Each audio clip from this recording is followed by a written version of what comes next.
Mas agora vamos falar, quando são 8 horas e 35 minutos, com o professor do curso de Recursos Hídricos e Saneamento Ambiental da URGS e que integra o Instituto de Pesquisa Hidráulica, o professor Anderson Ruhoff. Eu pronunciei certo o seu nome aí, professor. Bom dia, amigo. Bom dia, Alex. Você pronunciou certo, sim. Muito obrigado pelo convite de estar participando aqui com o Conexão Rural, na Acústica FM. Então, é uma oportunidade ímpar para fazer a divulgação do nosso trabalho e voltado para aplicações na agricultura do nosso estado e também do país todo. Nós que agradecemos muito a sua atenção, agradecer também ao nosso professor Júlio Barcelos, que hoje está lá em Bagé, e que hoje também falaria no programa, mas vai falar no próximo sábado conosco, até porque também as coisas do mercado pecuário já devem estar mais definidas e nós vamos ter essa contribuição sempre valorosa dele. Mas, professor, ficamos muito orgulhosos, viu, com essa informação que chegou esta semana, dessa parceria que a Universidade Federal do Rio Grande do Sul faz aí com a Agência Espacial Americana e também com o Google, nesse projeto aí, um projeto de evapotranspiração. É um nome meio complicado, né, professor? É o OpenET. Mas antes de tudo, eu gostaria de perguntar uma coisa para o senhor. Evapotranspiração, o que significa isso para a gente tentar passar aos nossos produtores esse projeto que é extremamente interessante e didático também? Exatamente. Bom, essa palavra, né, evapotranspiração, ela basicamente indica quanta água sai da superfície e entra na atmosfera. Então, é basicamente isso. Se a gente traduzisse essa informação, corresponderia à evaporação da água. Então toda a água que está no solo, toda a água que está na lavoura, por exemplo, né, ela, quando incide a radiação solar, ela vai evaporar, né? Então, essa palavra indica basicamente o que evapora da superfície. Uhum. E tem a transpiração, né, porque a cultura agrícola ela faz uso da água, então é importante ter água ali, né, para a cultura se desenvolver, e essa água passa pelo cultivar e acaba gerando evaporação também, mas esse processo nós chamamos de transpiração. Uhum. Então é uma analogia ao processo de transpiração no ser humano. Então a gente transpira também, então é um processo um pouco similar, né? Então é basicamente toda a água que está evaporando da superfície, né? E esse projeto aí tem por vista medir isso aí, né, professor? Medir essa transpiração e essa evaporação que faz parte desse balanço hídrico, é isso, né? Exatamente. A evapotranspiração, ela é invisível, né? A gente não consegue enxergar. Então, quando a gente olha a lavoura, a gente não sabe, né? A gente não consegue perceber que tá evaporando água ali. E essa evaporação, ela corresponde a uma perda, né? Então, a água está saindo da lavoura. Então, é isso que tá acontecendo. Então, a ideia, né, corresponde justamente a utilizar dados de satélites, dados que são dados meteorológicos, como temperatura do ar, umidade relativa, né? São todas essas variáveis que são importantes para o produtor. A gente utiliza também essas informações para tentar detectar essa água que está evaporando. Então, como você mencionou, isso é muito importante, porque nós temos um balanço hídrico, né? Seja numa lavoura, seja numa bacia. Então, nós temos entrada de água e saída de água, né? E esse processo, por exemplo, de entrada de água pela irrigação, pela chuva, ele pode ser medido facilmente, né? Então, a gente coloca um pluviômetro do lado da lavoura, né, ou analisa quanto foi a lâmina de água adicionada ou irrigada, mas a perda a gente não sabe, né? E então, exatamente nesse, digamos assim, balanço de ganhos e perdas, o que nós estamos fazendo é determinar qual é a perda por evaporação, né? E essa informação, ela é crucial, porque a gente só pode gerenciar alguma coisa de forma eficiente quando a gente sabe o que a gente ganha o que a gente perde, né? Então o saldo é muito importante, né? Então a ideia é que essa informação ela indique o que está acontecendo de forma mais detalhada na lavoura e o produtor possa tomar melhores decisões, né, sobre o processo de irrigação. Até para compensar essa perda, né, professor? Esse é o principal objetivo, né? Tem vários objetivos, né? Por exemplo, a compensação da perda, isso definitivamente pode ser executado. E a outra questão, que é muito importante também, é que muitas vezes a irrigação ela acaba acontecendo em excesso, então evitar os excessos também, né? Então, na verdade, seria uma compensação das perdas e uma redução do excesso. Então, na verdade, seria uma forma de otimizar o processo da irrigação, porque se o agricultor, por exemplo, sabe que não precisa colocar tanta água, por exemplo, ele pode diminuir o custo da produção, porque envolve questão de energia, fertilizantes, né? Então, o uso da água numa quantidade menor também é importante, né? Então, é justamente compensação e tentar redução também. Então, seria uma possibilidade de usar de forma mais adequada esse bem que é tão importante para a agricultura, né? Ô, professor, como é que se deu essa parceria? Eu estou curioso, como é que se deu esse contato aí com a Agência Espacial, com o Google também, como é que foi isso aí? Isso foi algo fantástico, eu diria assim, né?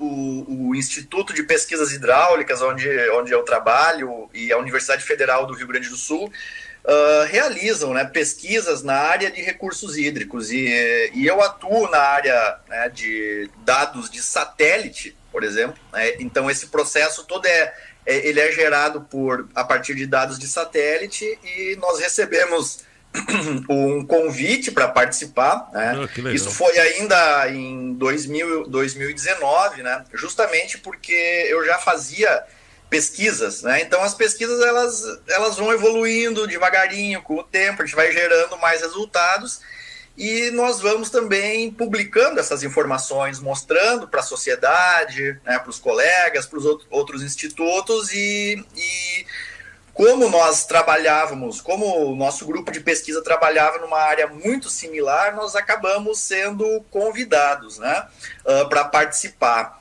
E eles lançaram essa plataforma, Alex, justamente no oeste dos Estados Unidos, né? Então pega estados da Califórnia, Arizona, vários estados do oeste, e aquela é uma região que tem um grande problema de disponibilidade hídrica, né?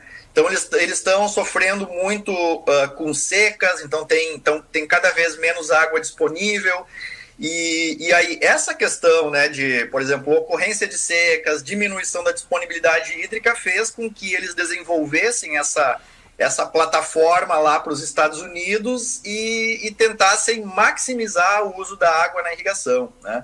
Então isso envolve, eu diria assim, a NASA, né, a Agência Espacial Americana, mas envolve outras instituições de ponta, por exemplo, como o Departamento de Agricultura, universidades, né, e também empresas, né? Então tem grandes empresas que fazem irrigação, né, de culturas agrícolas com elevado valor e precisam dessa água. Então, num ambiente de escassez, né, que eles têm lá, eles acabaram gerando justamente para tentar fazer essa maximização, né? Então eles geraram um termo que seria a máxima produção agrícola com o menor custo de água, né? Então esse seria digamos assim, o objetivo deles lá. E aí, pela experiência que nós temos na mesma área, nós somos convidados a participar. E aí levamos um pouco da tecnologia brasileira, né, que nós desenvolvemos, e acabamos trazendo um pouco desse conhecimento deles também para o Brasil, né? Então é justamente quando nós estamos implantando agora uma plataforma similar, que o agricultor pode analisar quanta água ele está perdendo na lavoura. Sem dúvida. O professor, e como é que é o princípio dessa medição? É o mesmo que mede a umidade do ar? Ou é o calor? Como é que é? É um pouquinho mais complexo, Alex, porque nós utilizamos, né, por exemplo, a chuva está indicando quanto está entrando de água ali, né? Então eu posso medir com pluviômetro. Mas a perda de água a gente não consegue enxergar, né? Então existem, por exemplo, o produtor, né, ele tem à disposição alguns equipamentos hoje para medir isso, mas são muito caros, né? Então eles custam da ordem de dezenas a centenas até de milhares de reais, de dólares, né? Muitos são equipamentos importados e muitos complexos. Isso acaba sendo inviável para um produtor conseguir fazer a gestão de todas as áreas, né, da propriedade dele. Então, essas informações elas são obtidas por satélite. Então, o que o satélite observa? Né? Ele observa basicamente a temperatura da superfície. Então, quando um local ele é irrigado, o primeiro sinal que acontece é que a temperatura da superfície, a temperatura da lavoura, ela diminui.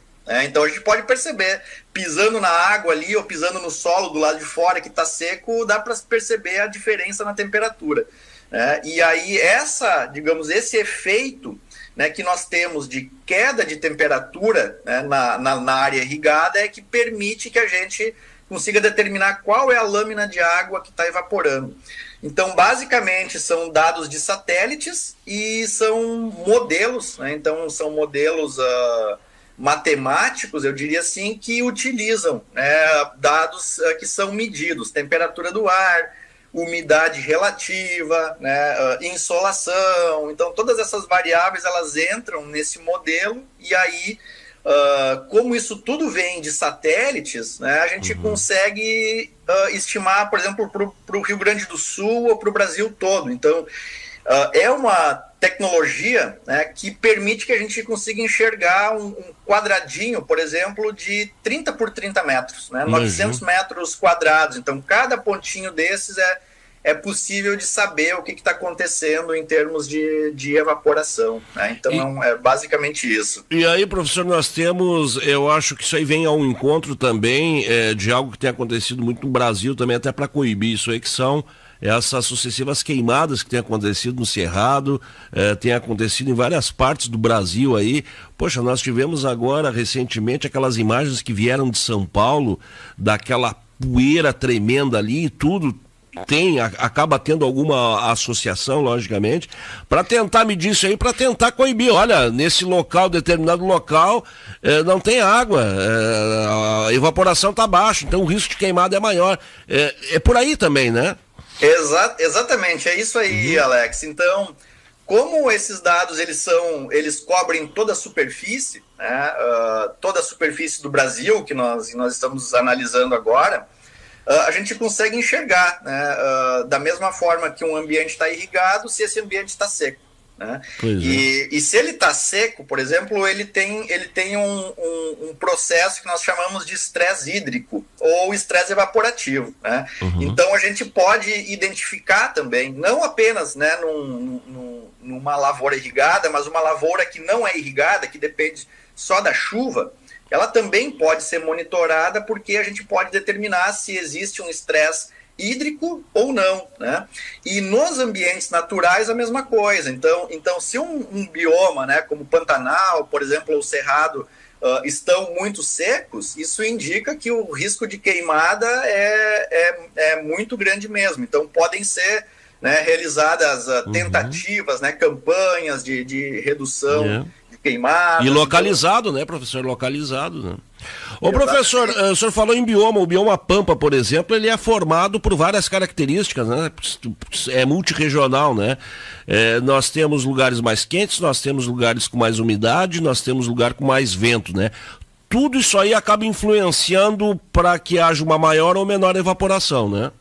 Exatamente. Então, cada local vai se comportar de uma maneira, né? Então, por exemplo, Camaquã, ou sul do estado, ou a fronteira oeste, vão ter características diferentes, né? Então, como a gente está observando todas essas informações, né, de uma forma muito detalhada, tudo isso entra em consideração, né? Então, a gente sabe, por exemplo, se a gente pensa assim, né, a perda de água por evaporação na lavoura em Camaquã, por exemplo, Pelotas, né, a gente define um valor médio, por exemplo, a gente pode fazer isso, e esse não vai ser o mesmo valor, por exemplo, lá em Alegrete ou Uruguaiana, né, justamente por essas questões que o senhor falou. Então, tem todas essas peculiaridades locais, né, elas são consideradas. Então, por exemplo, aquele dia, né, que tem mais vento, então aquele dia evapora mais, né, ou que tem mais radiação solar, ou um dia que está, por exemplo, coberto com muita nuvem, então mais sol, mais evaporação, né? Ou se não tem sol, por exemplo, tem muita nuvem, tem menos evaporação. Então todas essas características do local, elas são bastante detalhadas, eu diria assim, para representar todo esse processo, né? Professor, nós temos aí algo que já ficou corriqueiro, né, no Rio Grande do Sul, que é uma estiagem pelo menos de 7 em 7 anos. Nós vivemos uma agora recentemente. Aí a gente entra na questão da climatologia, é um pouquinho mais complicado. Mas, em termos de produção, qual é a análise que o senhor faz em relação a essa administração dos recursos hídricos? A gente sabe, né, professor, que falta ainda bastante para a gente implementar aqui um sistema de irrigação secundário, que não seja só a chuva. Como é que o senhor analisa essa questão produção versus irrigação?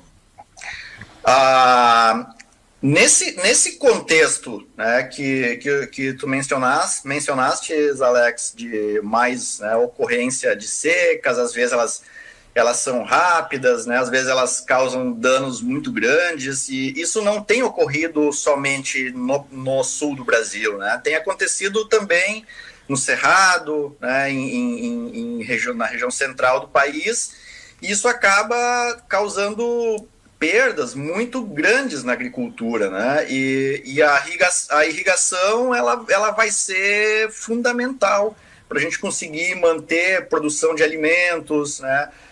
Conseguir ser competitivo, eu diria assim. Então a irrigação é fundamental nesse cenário que nós temos aí projetado para o futuro, né? Então eu diria que é importantíssimo.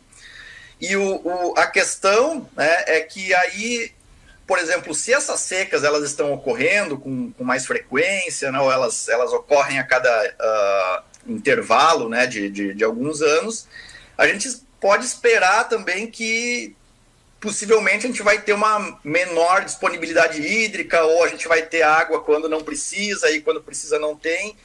Então a ideia, né, de implementar plataformas como essa é justamente de conseguir maximizar a produção, né, a partir da irrigação, a partir da irrigação secundária, da complementação, e diminuir os custos relacionados à água e também a outros insumos, por exemplo, né, a energia é importante, fertilizantes. Então a ideia que nós temos, né, ao lançar plataformas como essa é justamente fazer essa maximização, né, e num cenário que a gente talvez espere aí para um futuro de ocorrência de secas, como a gente tem verificado aí nos últimos anos, né, no Brasil. Até porque vai trabalhar, mais uma vez, né, localizado, com essa aferição feita em cima do mapeamento.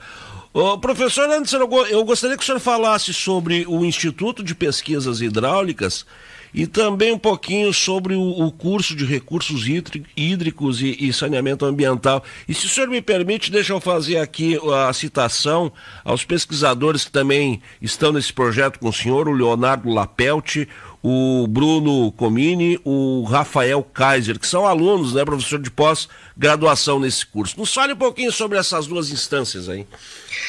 Muito obrigado, Alex, por essa oportunidade, né? O Instituto de Pesquisas Hidráulicas, ele é um instituto, então, que pertence, né, que está ligado à Universidade Federal do Rio Grande do Sul. Ele realiza, né, atividades de ensino, então nós temos atividades de ensino em múltiplos níveis, né, graduação e pós-graduação, e ele realiza pesquisas também, né, pesquisas e atividades de extensão, então atividades voltadas para a comunidade, para os setores locais, né. Então tem desenvolvido muitas atividades, né, nos últimos 50 anos, 70 anos, sobre a questão dos recursos hídricos no Brasil. Então, no Instituto de Pesquisas Hidráulicas, nós atendemos muitos, né, cursos da universidade que trabalham com a água e tem, né, lá no Instituto 2 cursos também, Engenharia Hídrica e Engenharia Ambiental, que são são em nível de graduação. Então, formam engenheiros, né, que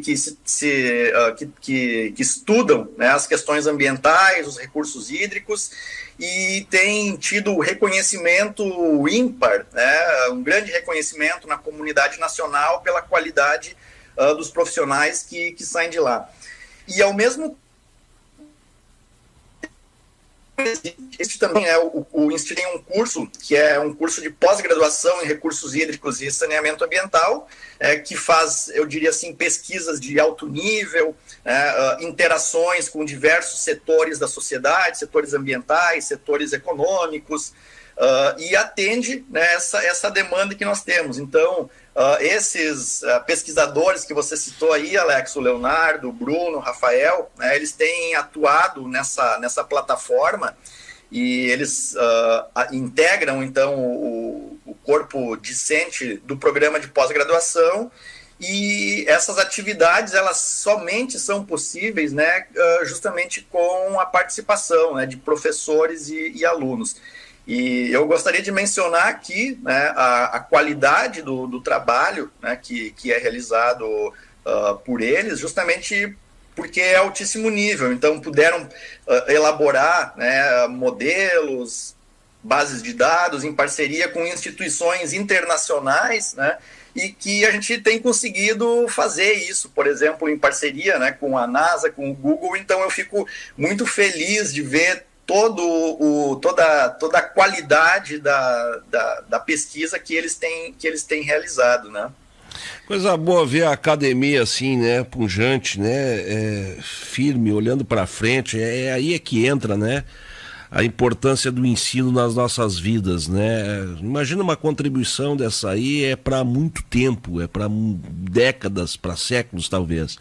Professor, me surgiu, e eu quero ficar desde já, viu, professor, do Conexão Rural, e eu como profissional ficar à disposição de vocês aí para divulgação do trabalho, seja do Instituto, seja do curso aí também. Fiquem bem à vontade, viu, para exigir de nós espaço aí.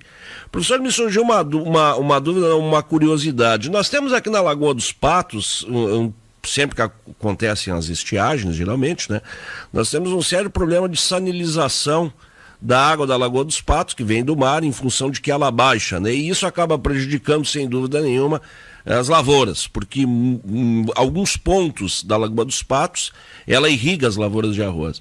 E esse processo de monitoramento aí ajudaria a antecipar, né, futuras reduções dessa capacidade da lagoa, né, professor? Exatamente, Alex. Essa questão, por exemplo, né, de disponibilidade hídrica em reservatórios, ela pode ser monitorada, né, com essa plataforma, né? Então, não somente as lavouras, né, poderiam ser monitoradas, mas os reservatórios de água. Então, um grande reservatório como a lagoa, ou um pequeno reservatório que o produtor tem, ele pode ser monitorado também. Então a gente sabe quanta água está evaporando, né? E de fato a questão da salinidade, ela é bastante complexa e com certeza causa problemas consideráveis, né, nos processos de irrigação. Ô professor, eu queria, para a gente concluir, eu gostaria que o senhor desse um pitaco aí sobre essa COP26 que acontece na Escócia a partir de amanhã. Lógico que quando a gente fala de clima, a gente fala de água, né? Mas é um momento eu acho que é um momento crítico que o mundo chega em relação a toda essa questão ambiental. O Brasil, na verdade, como o centro das discussões também no mundo, né? Mas eu tenho uma impressão, ou pelo menos uma intuição, de que serão discutidas questões bem sérias lá, e eu acho que vai sair muita decisão importante lá de Glasgow, né? Essas, por exemplo, discussões e decisões que são tomadas em eventos como a conferência entre as partes, elas são fundamentais, né?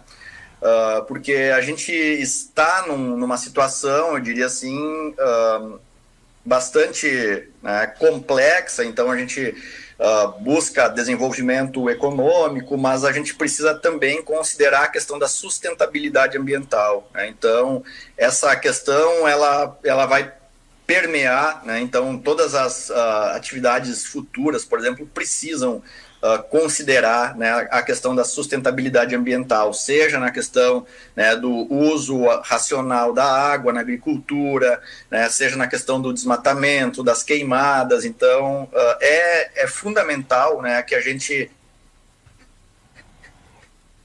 considere essa questão da sustentabilidade nos processos sociais e econômicos do país, né? Então, é importante a gente levar em consideração, pensar, né, não somente nas questões atuais, por exemplo, mas já antecipar questões futuras, né? Então, como é que vai ser nos próximos anos, né? Se vai ter disponibilidade de água, se, né, essa área desmatada ou essa área queimada ela vai fazer diferença. Então eu posso pensar, agora não vai fazer diferença nenhuma, mas talvez, né, em anos, nos próximos anos, nas próximas décadas, isso tenha um impacto muito grande, né, na redução, por exemplo, da disponibilidade hídrica, das chuvas, e isso acaba afetando, por exemplo, todo o sistema econômico, né? Então, por exemplo, menos chuva significa menos água no reservatório, então menos produção de energia hidrelétrica. E se nós temos um problema como esse, o que acontece? O que a gente está percebendo agora, né? Então, aumento das tarifas de energia. Então a gente não pode pensar, isso não afeta a sociedade, né? Então, essas questões, elas afetam a sociedade, né? Então, acaba não afetando apenas mas vários setores, né? Inclusive, né, o cidadão que acha que, isso não é importante para mim, então eu não vou dar bola, né? Então, a questão da sustentabilidade, do uso adequado, né, ele é muito importante, e ele vai ser fundamental, né, para os próximos anos, para as próximas décadas. Professor, estava pensando aqui, né, até em função dessa preciosidade que é a condição que a água tem para a agricultura, para a pecuária também, ela sem dúvida, ela é tratada muito bem pelo produtor rural. Agora, na cidade, nós desperdiçamos muita água, né, professor? Tem, né? O que é importante é que a gente consiga enxergar, né, toda a questão de processos integrados, eu diria assim, né? Então, é importante fazer essa minimização de perdas de água nas áreas urbanas, mas é importante também fazer a gestão, eu diria assim, adequada em toda a área, né? Toda a bacia, né? Que aí da forma, quando a gente considera todos os usuários, eu diria assim, a gente consegue ter maior disponibilidade, então recurso para todos, né? Não há dúvida disso, né? Mas me parece que essa conscientização ela começa a mudar também, e oxalá que a gente consiga ver, né, a água realmente como ela merece. Professor, parabéns aí por esse projeto, por integrar, né, essa evolução aí, e mais uma vez me coloco sempre à disposição de vocês aí para a divulgação do trabalho de vocês. Muito obrigado, um bom fim de semana. Muito obrigado pela oportunidade, Alex. Espero que o pessoal tenha gostado, aí os ouvintes tenham gostado, né? E é muito bom poder divulgar aqui as pesquisas, né, da universidade, do instituto. Então, com certeza, né, a gente também está à disposição aí para contribuir com vocês. Então, um grande abraço, Alex. Um grande abraço. Professor Anderson Ruhoff, que é do Instituto de Pesquisas Hidráulicas, instituto esse ligado à URGS, e que desenvolve junto com os seus parceiros aí e também com o Google e nada mais nada menos que a NASA, né? O projeto OpenET, uma plataforma que vai monitorar o nível da vaporização e da transpiração do solo e também das plantas.